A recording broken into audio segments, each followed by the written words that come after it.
Bom dia de novo. A gente vai continuar as bem-aventuranças e hoje a gente vai terminar, na verdade. Foram quantos estudos? Me lembra aqui. Já foram 3, né? Hoje é o quarto e último.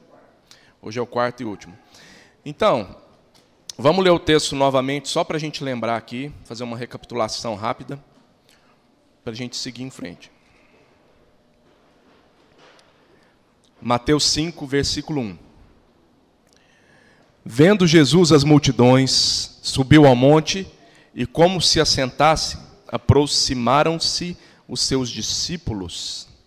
E ele passou a ensiná-los, dizendo: Bem-aventurados os humildes de espírito, porque deles é o reino dos céus. Bem-aventurados os que choram, porque serão consolados. Bem-aventurados os mansos, porque herdarão a terra. Bem-aventurados os que têm fome e sede de justiça, porque serão fartos. Bem-aventurados os misericordiosos, porque alcançarão misericórdia. Bem-aventurados os limpos de coração, porque verão a Deus. Bem-aventurados os pacificadores, porque serão chamados filhos de Deus. Bem-aventurados os perseguidos por causa da justiça, porque deles é o reino dos céus. Bem-aventurados sois, quando, por minha causa, vos injuriarem e vos perseguirem, e mentindo disserem todo mal contra vós. Regozijai-vos e exultai, porque é grande o vosso galardão nos céus, pois assim perseguiram os profetas que viveram antes de vós. Então a gente vê aqui que as bem-aventuranças é aquilo que o homem de Deus, a mulher de Deus, tem que almejar na sua vida. As bem-aventuranças é o sucesso de todo homem e de toda mulher que é filho de Deus.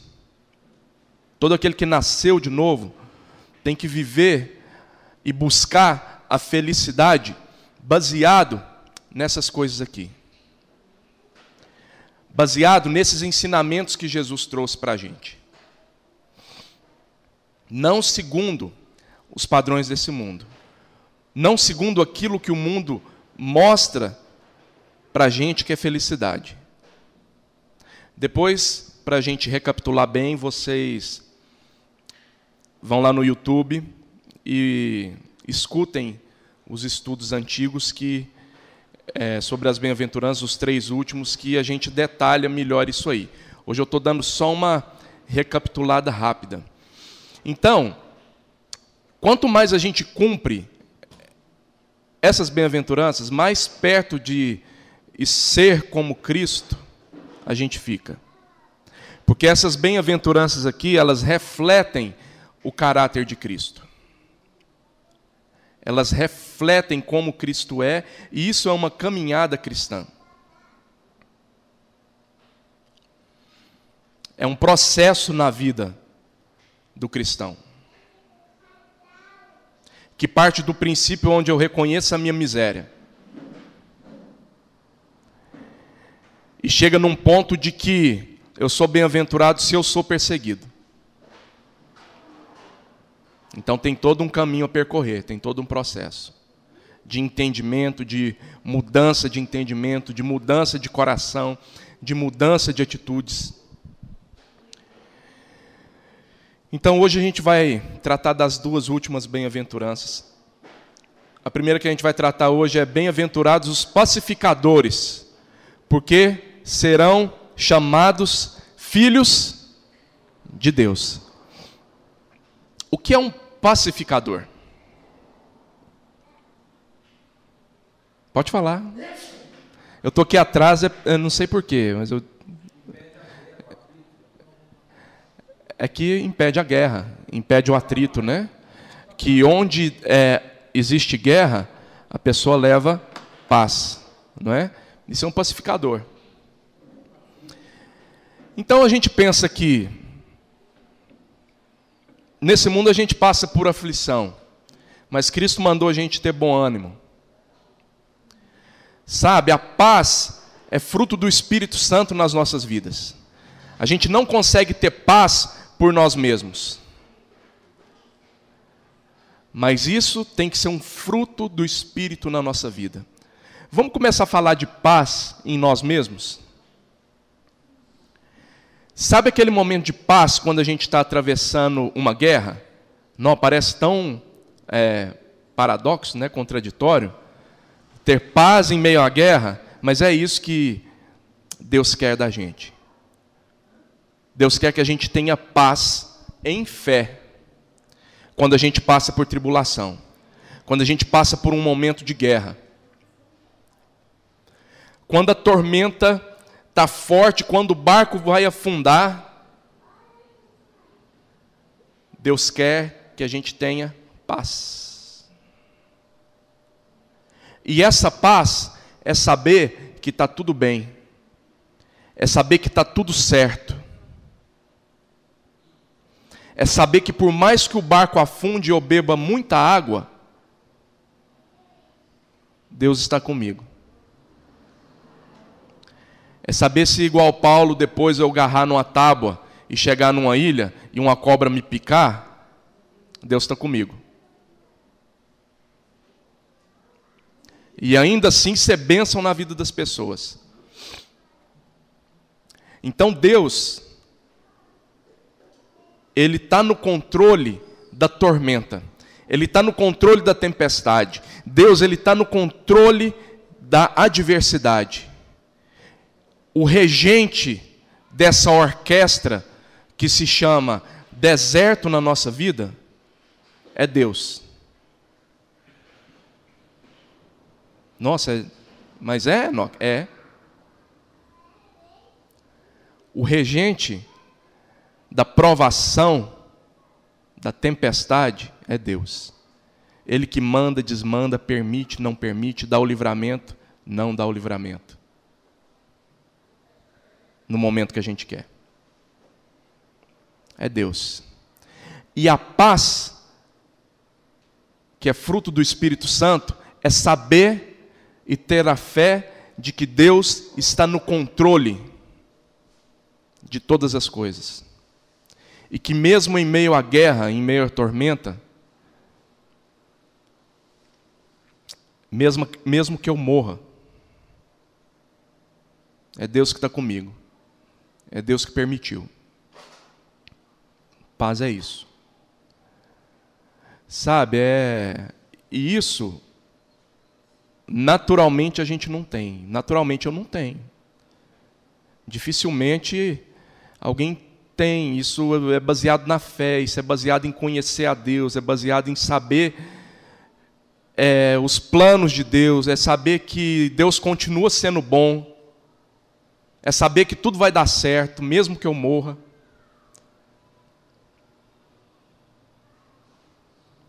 Mesmo que esse homem exterior se corrompa, o homem interior, ele se renova de glória em glória. Deus quer essa paz de nós. Quando a gente tem essa paz, aí a gente tem a capacidade de ser pacificador.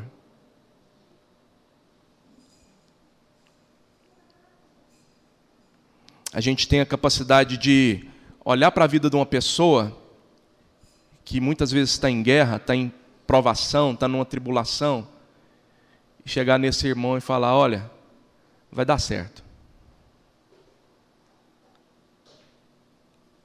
Vai dar certo, meu irmão. Fique em paz.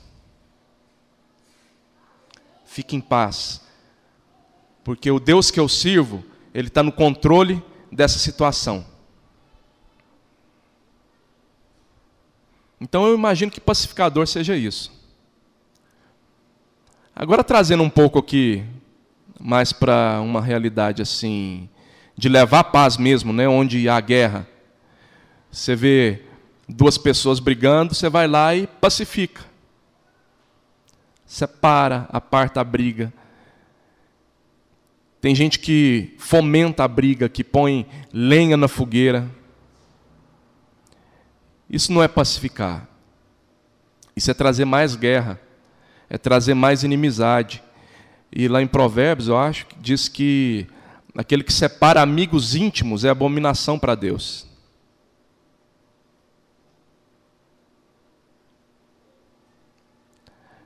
Tantas coisas aborrecem o Senhor, que eu não lembro quantas, mas uma...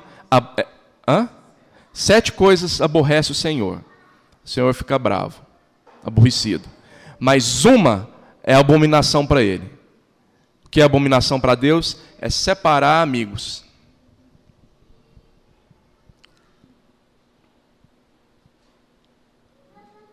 É pôr lenha na fogueira para separar 2 pessoas que são amigas. 2 pessoas que estão em comunhão. Isso é abominação para Deus. Fofoca, pensa numa fofoca. Como diz o Ari, eu nunca vi alguém dando testemunho que deixou de ser fofoqueiro depois que converte. Todo mundo fala, eu deixei de ser drogado, deixei de beber, mas deixar de ser fofoqueiro, dificilmente alguém dá o testemunho. Alguns confessam sua fraqueza, por exemplo, o Ricardo, esse dia ele falou, não conta nada para mim que eu sou fofoqueiro. Aí a gente não conta nada para ele, né?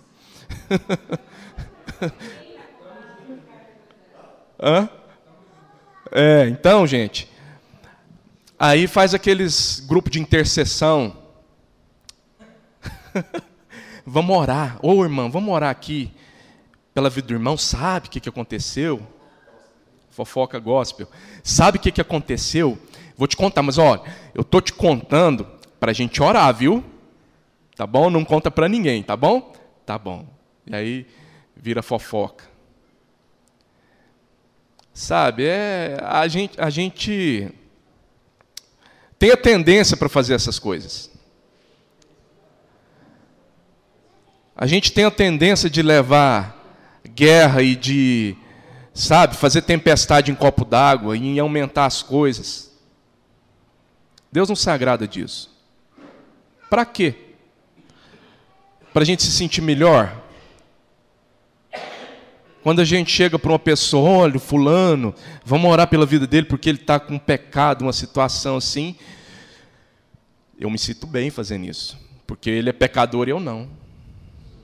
Eu vou orar por ele, junto com o meu irmão aqui. Então, é uma religiosidade aqui mascarada de uma intercessão. Então, isso traz inimizade também, isso traz guerra. Isso traz guerra.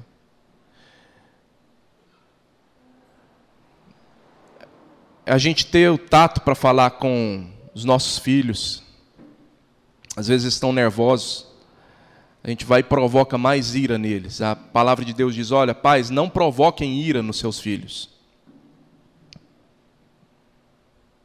Pacifica.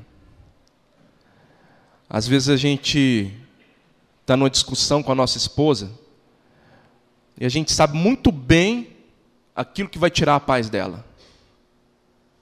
E a gente faz, porque a gente sabe. Porque a gente sabe que aquilo vai tirar a paz da nossa esposa ou do nosso esposo. A gente faz, porque a gente sabe os defeitos, a gente sabe as fraquezas. A gente sabe que uma palavra, do jeito que a gente falar, a gente vai atingir a pessoa. E ao invés de levar paz, a gente traz mais discórdia. A gente traz mais guerra. Ninguém pode te ofender melhor do que aquele que te conhece, daquele que é íntimo seu. A melhor pessoa para fazer isso é aquele que é seu amigo íntimo, ou seu esposo, ou sua esposa. Um porque você ama, o outro porque você sabe os pontos fracos, porque você convive. Estou falando você, mas isso está servindo para mim também. Então a gente sabe muito bem qual palavra traz paz, qual palavra traz guerra.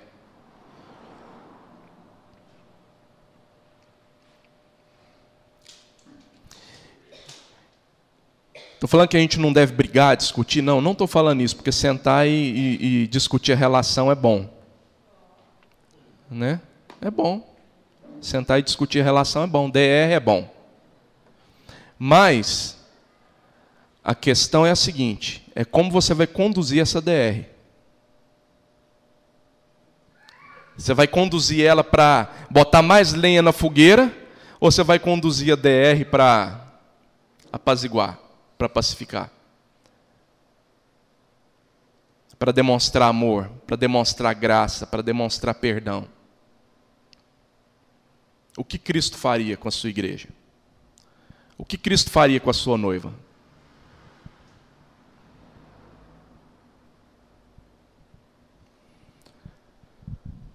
Amém? Agora vamos passar para o próximo assunto. Encerramos a paz. E o próximo assunto é ser perseguido. Pensa aqui num negócio. Por que ele falou de paz antes de ser perseguido? É porque eu só vou conseguir ser perseguido se eu tiver paz. Então é uma escada que a gente vai subindo. Sabe, a gente só consegue ser perseguido se a gente tiver essa consciência de paz. Aí vamos pensar aqui, o que é perseguição?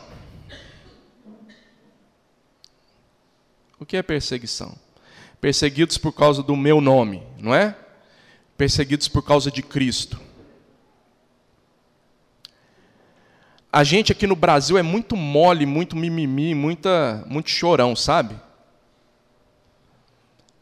Porque aparece uma pessoa com um estereótipo crente na novela, já sai um pastor esbravejando na televisão, ou no jornal, ou numa revista, falando que, isso é perseguição religiosa.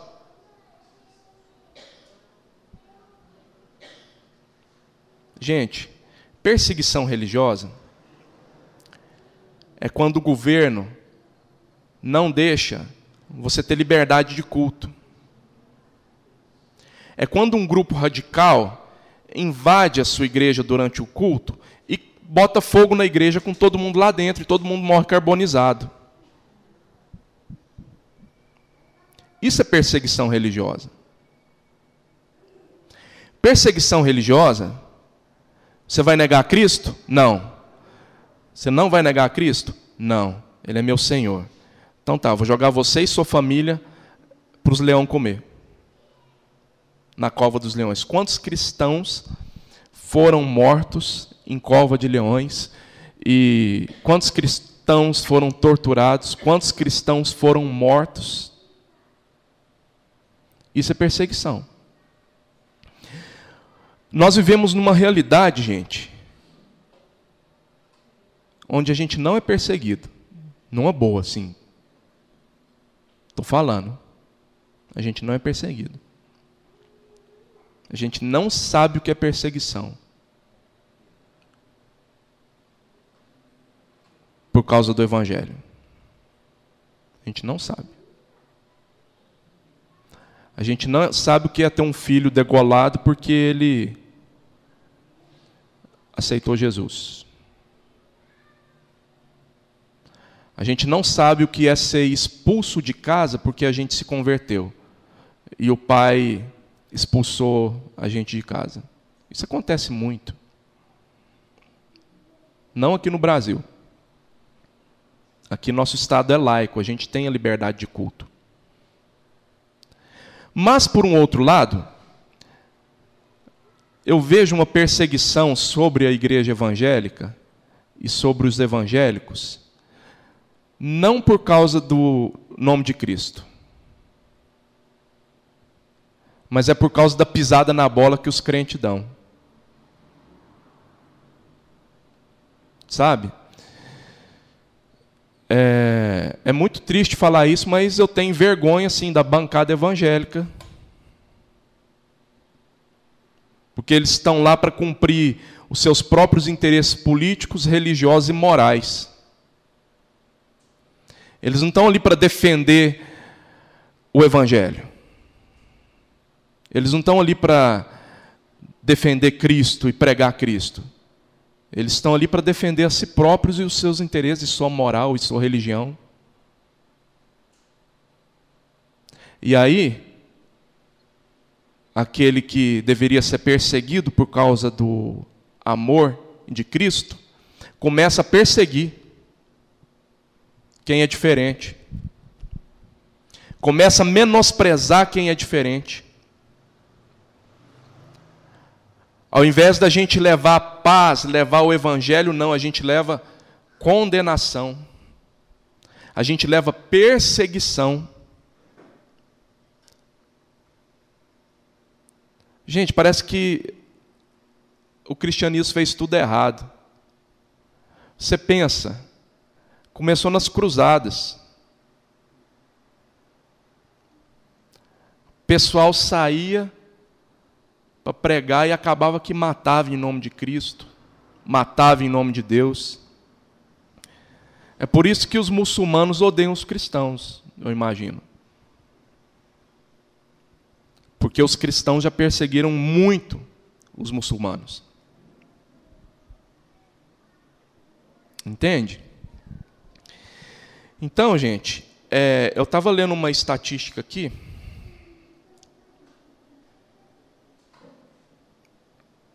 Vou ler aqui rapidinho. Os níveis de exclusão, discriminação e violência contra os cristãos é algo sem precedentes. Nunca se perseguiu tantos cristãos quanto hoje. Está se espalhando e intensificando, afirma David Curry, presidente da Portas Abertas, Missão Portas Abertas. Estatística de 2016 da Missão Portas Abertas. O relatório da missão mostra que em 2015, mais de 7.000 cristãos foram mortos por sua fé. E cerca de 2.400 igrejas foram atacadas ou danificadas. Índices que mostram um aumento de mais de 100% em comparação a 2014. Ou seja, em 2015, dobrou a quantidade de cristão morto, dobrou a quantidade de igreja invadida e perseguida. Por pregar Cristo. Hoje, aqui no Brasil, a igreja é perseguida não porque prega Cristo, mas porque pisa na bola. Mas porque dá vexame.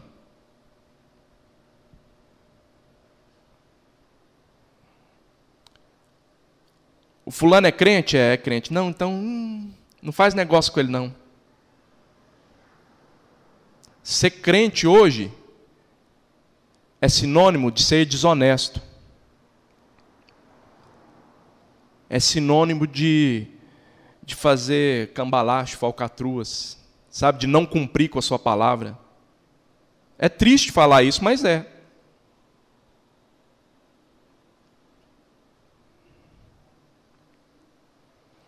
Então a igreja hoje não é perseguida porque prega a Cristo, mas é perseguida por causa da sua religiosidade, por causa da sua moral,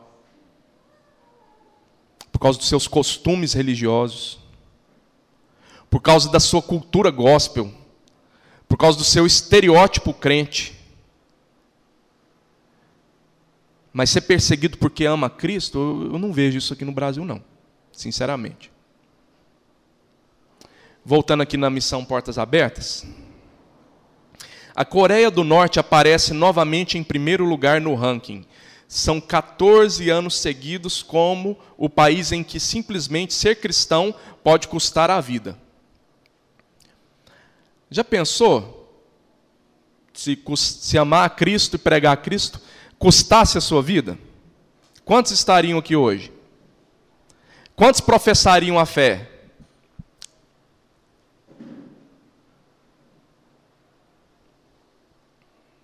Porque lá o culto pode ser só para o imperador.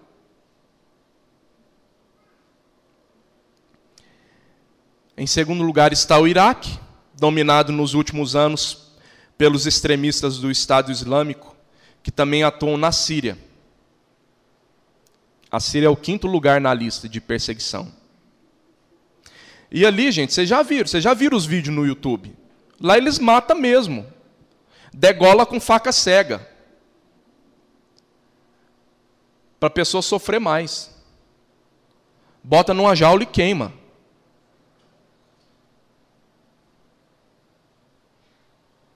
Bota numa jaula e mergulha a jaula na água.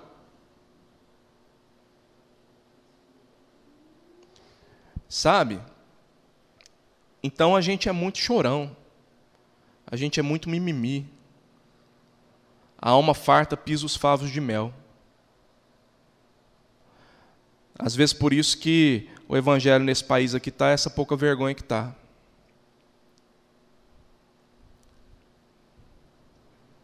O evangelho não. Mas aqueles que professam e dizem que pregam o evangelho. Então, o que a gente tem que fazer, sabe o que é? É clamar por misericórdia. É clamar por misericórdia. Clamar por misericórdia por nossos irmãos que são perseguidos.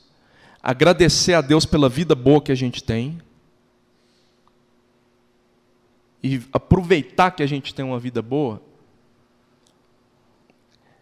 E expressar o evangelho no nosso potencial máximo. Porque aqui a gente tem liberdade para isso. Aqui nesse país a gente tem toda a liberdade para isso. Então aproveita essa liberdade. Aproveita. Dê graças a Deus. Comece a expressar o amor de Deus. Comece a expressar a justiça de Deus. Comece a viver a justiça de Deus.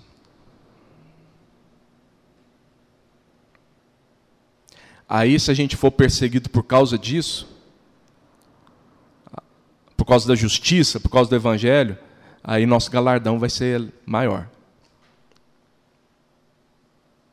Tá bom? Então aproveitem. Vamos aproveitar. Amém? E vamos ficar de pé. Vamos ter um tempo de oração. Primeiro pela igreja que sofre perseguição, pelos nossos irmãos. Segundo, para Deus dar vergonha na cara para a gente. Amém?